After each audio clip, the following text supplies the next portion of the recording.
Nothing is more quintessentially New York than the yellow taxicab. What started as a small fleet of little red cars over 100 years ago has turned into a bustling system of thousands of yellow cabs. Despite years of turmoil, the taxi has become an icon of this buzzing metropolis. They're introducing people to New York City, they're telling their story, they're sharing those evanescent moments of intimacy within a confined space. It sort of uplifts the occupation over the humdrum of the everyday drive. But being a cab driver these days, it's tough. The combination of the COVID-19 pandemic, competitors like Uber and Lyft, and city scandal has left many cabbies hundreds of thousands of dollars in debt.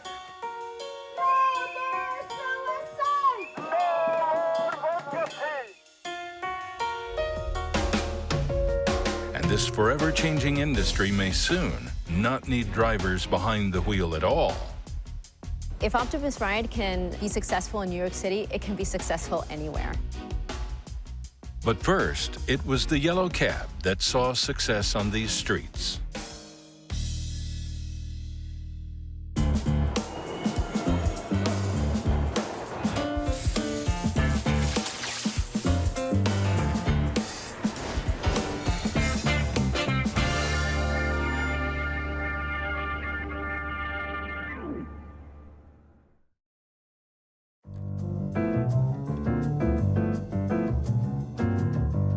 My name is Richard Chow. I'm driving for a cab 16 years. The people they trust the yellow cab. We are iconic. Yellow cabs are our landmark, you know. In 2006, Richard Chow purchased a permit to operate his own yellow cab in New York City. This permit, called a medallion, is a tin plate attached to the hood of a taxi. Medallions were once viewed as a valuable long-term investment. For medallion owner drivers like Richard, this piece of tin was akin to owning a house, and it cost about as much. I paid $410,000. Richard was able to set his own hours and was no longer beholden to leasing out a medallion-clad taxi from a fleet. By 2014, the value of a medallion inflated to over $1 million. Drivers could sell their medallion for more than they paid for it and retire comfortably. There was a time when the idea of a medallion losing its value was beyond belief. Its value steadily rose every year, and with a fixed number of them available, about 13,000, it was easy to sell if a driver couldn't make the loan payments. But this was before ride-sharing apps and before the medallion market crashed. Today, a medallion is worth less than $100,000, leaving many owner-drivers, the majority of them immigrants, in the lurch. Before we make money, we make American dream. Now medallion prices have crashed. We lost everything. We have 6,000 medallion owners frustrated, devastated. We lost investment, retirement. We lost everything. The medallion, now the cause of crisis for thousands, was years ago the solution to another crisis. Long before the yellow taxicab took to the streets of the Big Apple, New Yorkers could hail a ride in a hansom cab, essentially a horse-drawn carriage. In 1897, 12 electric-powered hansom cabs hit the streets, New York's first taxi fleet. The Electric Vehicle Company would manufacture about 2,000 cabs for use in New York and beyond. These electric cars, well ahead of their time, were not efficient. And in 1907, the company succumbed to its financial woes. That same year, entrepreneur Harry N. Allen was angered after a hansom cab driver charged him $5 for a 3/4-mile ride, about $150 today. Allen decided to create a system where there would be a fixed price for every mile. He also sought an automobile that would be far superior to anything introduced in the U.S. On October 1st, 1907, Allen showcased his success in achieving this by parading 65 new French Duroc gasoline-powered cabs down Fifth Avenue. Each was fitted with a meter. A year later, his fleet was 700 cabs strong. The cabs were red or green. Allen would later paint some of them yellow for higher visibility. The New York Taxi Cab Company was born. Though it would fail just a year later, it would become the blueprint for how New York City's taxi service works today. As the gasoline-powered vehicle gained traction across the world, more taxi companies would take over the city streets. The industry suffered from lack of regulation over the next 2 decades. Passengers considered taking a cab to be dangerous, and cabbies gained a reputation as farriers of illegal activity. In 1934, labor disputes sparked a violent strike by fleet drivers. Independent cab drivers who ignored the strike were pulled from their cars, beaten, ice blocks were thrown through cab windows, and marbles were tossed under the hooves of police horses. With the introduction of the Haas Act in 1937, the modern taxi industry took shape. The Haas Act established the Medallion system, which capped cabs in the city at a total of just over 13,500. It cost $10 to purchase a medallion. The monopoly over cabs in the city quelled the unrest and competition between cabbies by giving owners of medallions the exclusive right to pick up street hails. By 1967, all New York City cabs were mandated to be yellow to signify the official license. In 1971, the Taxi and Limousine Commission was created to regulate medallion taxi cabs and for-hire vehicles in New York City. That same year, Graham Hodges began driving a taxi. There was sort of an adventurous quality to it, driving through the traffic. I felt a little bit like a halfback on a football team breaking into the open field when there was an opportunity. When I started, I had 17 cents in my pocket, and I wound up at the end of the day with $60. It was fabulous. And I did that for 5 years.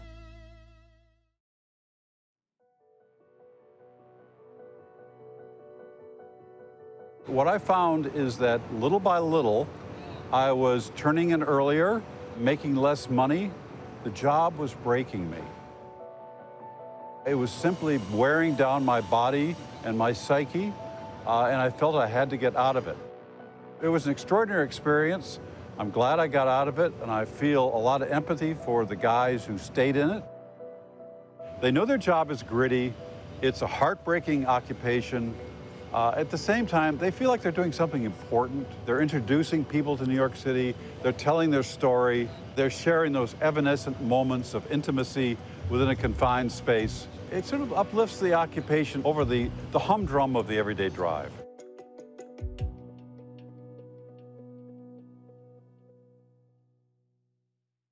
In 1979, the city passed legislation that allowed taxi fleets to pass the cost of driving to drivers, in a move that some said would stabilize the industry.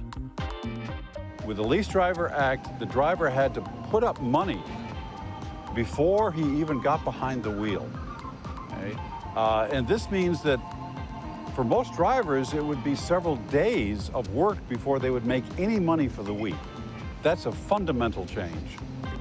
All the old-timers left within a couple of years because they didn't want to work as lease drivers anymore. And it became a profoundly immigrant occupation. I came to New York City in 1987. Easy to find a job.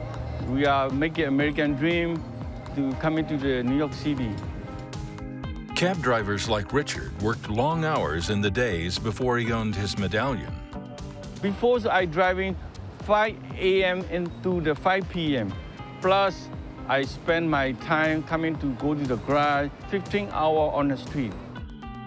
Things were better after he bought the medallion, especially in the days before ride-sharing apps. Richard's yellow cab medallion allows him to operate anywhere in the city, while green cabs are licensed to serve only parts of Manhattan and the outer boroughs. There are multiple models of cars that are approved by the Taxi and Limousine Commission for use as a yellow cab. All vehicles must be less than 7 years old. These cars must be hacked up or transformed into a taxi with the proper color, markings, and equipment. This is also where the Medallion is installed. Before Uber and Lyft, the business are booming. Everybody taking a yellow cab because they have no choice. Even sometimes I don't have lunchtime, walking, make a lot of money.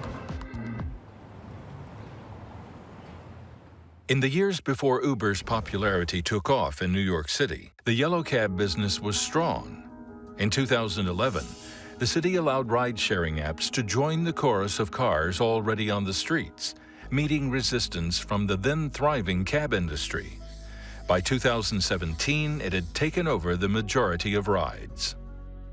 You know, it's very hard for a company of, say, 100 or 150 cabs to compete with a company that's got billions of dollars in investment capital. It's just not going to work. You know, it's an unfair competition. Yellow cabs were about to enter a freefall. Further complicating the situation for drivers is a new technology on the horizon. It is a future that envisions not drivers, but computers. Destination queued and sent. Route accepted. Engage when it's safe to do so. Engaging in 3, 2, 1. We have multiple sensors, which is working in real time all together and feeding our computer the information. And once the computer gets all the information, it processes it and then talks to the car, which happens in a loop continuously, and that will help the car to navigate around obstacles in real time. Just in case, if anything comes into safety, our safety driver will only take over at that point. Optimus Ride has been testing its autonomous vehicles with the hope that their product will complement the existing transportation landscape in New York City. It is true that some people think that as a driver, my job is at stake. The way that we try to think about it more is we're the next generation of technology. We went from horses to Model Ts to subways to trains to airports and airlines. And the work has changed, but people have always been at the forefront of making these systems work. The labor force has moved with it, and we're excited to bring the labor force with us to that next generation of mobility. Autonomous vehicles also represent an attractive opportunity to reshape city infrastructure for the better. Not only are these electric vehicles better for the environment, but they could result in fewer cars on the city's already congested roads. If Optimus Ride can be successful in New York City, it can be successful anywhere. As I think about how this affects taxi drivers, what's most important is dialogue, so that we can understand what the next generation of technology means to them and how they can be a part of it. For now, the technology is far from entering mainstream transportation in New York City, so the fight for the yellow cab continues. Since its introduction in the 1930s, the price of owning a Medallion slowly climbed throughout the decades.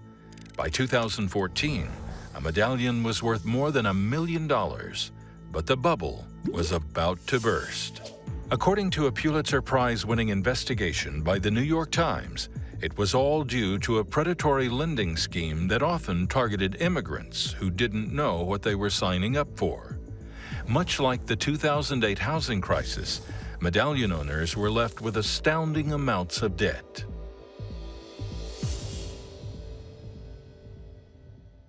Medallion owner drivers have been crushed by this debt. 9 of them have died by suicide in the last several years. Richard Chow's brother was one of them.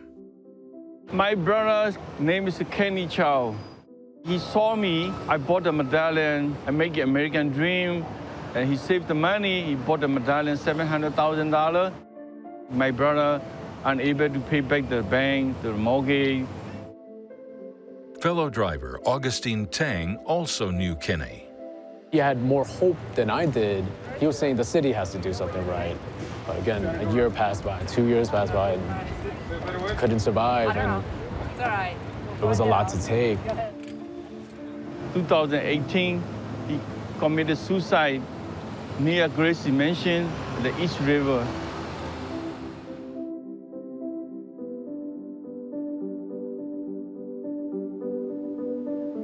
It's hard. These guys deserve better.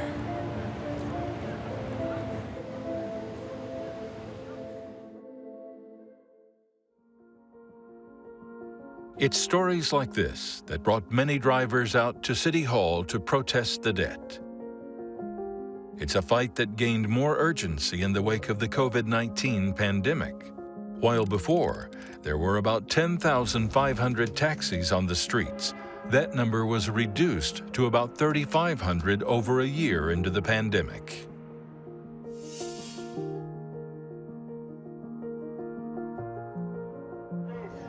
We're gonna be pulled down, march, and we're gonna be end up right in here. Follow me, please.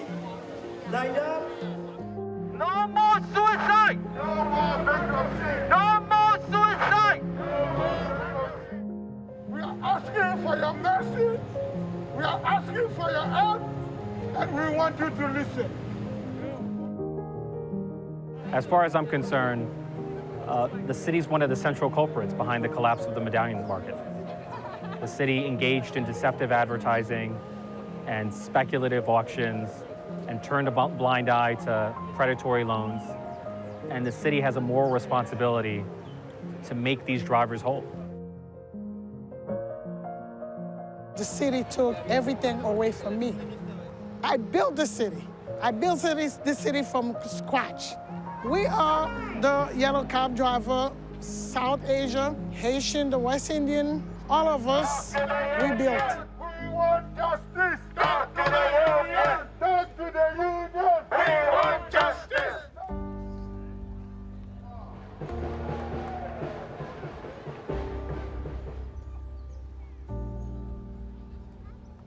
This is not acceptable.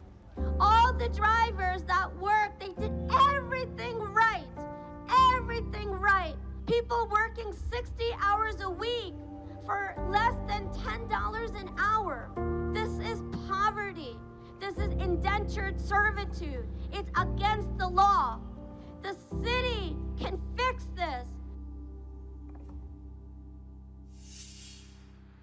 Drivers, together with the New York Taxi Workers Alliance, fought to restructure cabbie debt. In October 2021, the city approved a $65 million grant program to restructure debt. But the drivers' union fought back, saying this would help lenders more than it would help drivers. They demanded more. In response to the city's plan, the New York Taxi Workers Alliance staged a rally and protest outside City Hall. These guys who've been sitting behind a wheel for 20, 30, 40 years of their lives, they know injustice. Stop colluding! Stop the driver! Stop colluding! Stop the driver! I inherited my father's medallion in 2016, and he passed away 2015. Although I knew that he owed $530,000 on it, I decided to take it. I just felt like it was the right thing to do. It led me here. I wouldn't change it for anything. For all the years that I've been spending with these guys, they really have become my family as well, too.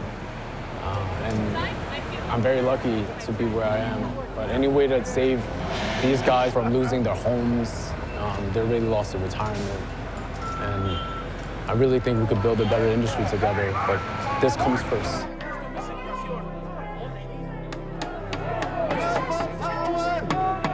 The protest went on for 24 hours a day, 7 days a week. I sleeping overnight in my car. It also evolved to a hunger strike. For 12 days, many of us have not had any food because we have wanted and needed to shock the consciousness of New York City, as well as the financial institutions that hold these loans.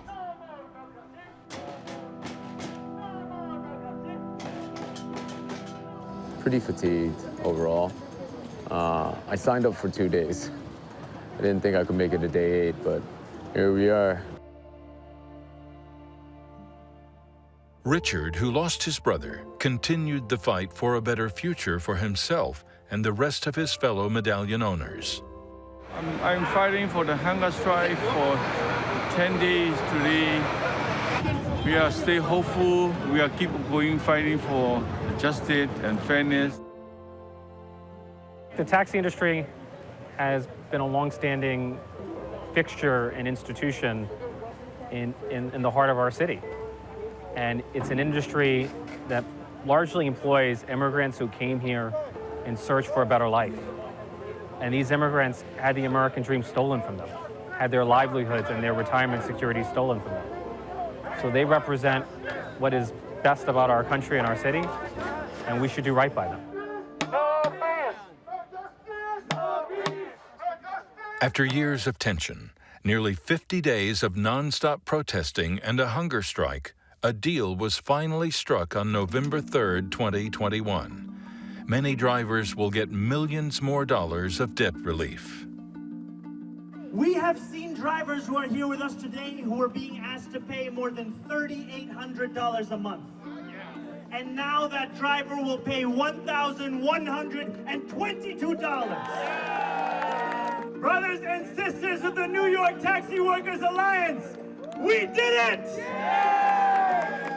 Together, we did this. You can pay your mortgage, you can feed your children, but it wouldn't have happened without you. What you did, once again, because you were strong, you were organized, you were righteous, your voices were heard.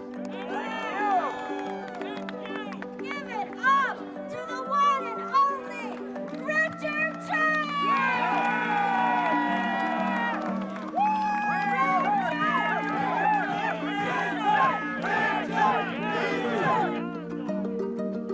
So today's I'm saving my life, my home, and saving 6,000 medallion owners and their family.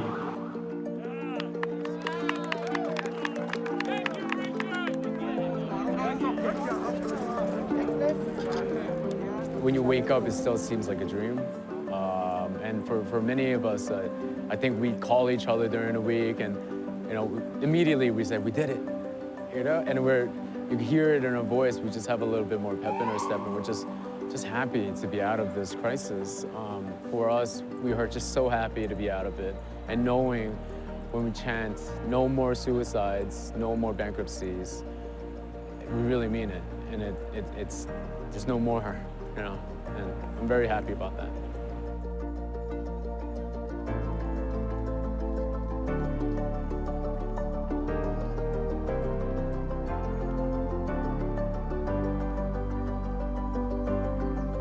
The fight's not over. There's still so many things that needs to be changed within the industry. I mean, for many of us, we know we have to build this union, build on this momentum.